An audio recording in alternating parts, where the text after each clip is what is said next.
diagonal lashing, ma-start ka mo ya sa... Okay. Timber. Start ko mo sa timber, hitch. At ito pala ginubrara ako nag-ina, na patiyog-tiyog, godyo lang. So start ko mo sa tira, sabi mo tayo tara ka timber hitch na kamo dire. Di tara mo, brother ito lagko ato na higot, gamay ato na stick. Create ka mo tatlo ka, circle, ano tatlo ka, libot. After 3 na libot, balikon nyo malang sa dire, na area.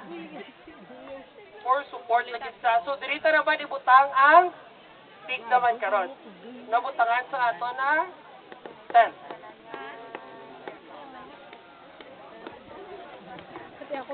Excuse me, calling all class chairman.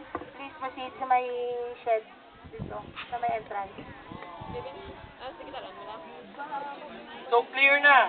So that is the two basic lang gate for lashing na ito na kinalanon. So kung nagkatindog na 3 sa kilid, ano ganyan yung brown ta? Ano rin sa gabito sa?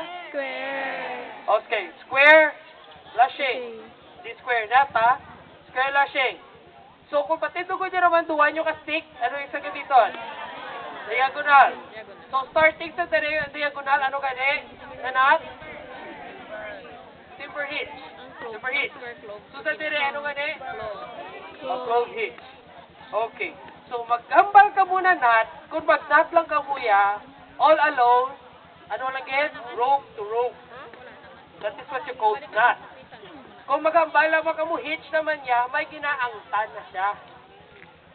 Okay.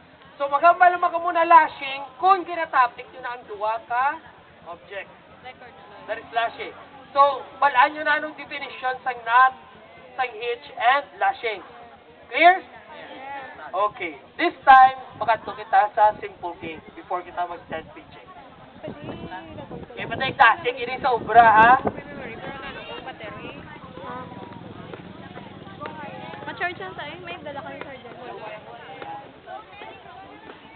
So pa may banta, meron mo na. Ano charger mo? Ang charger mo. Share mo ito yung gamit ko sa luto.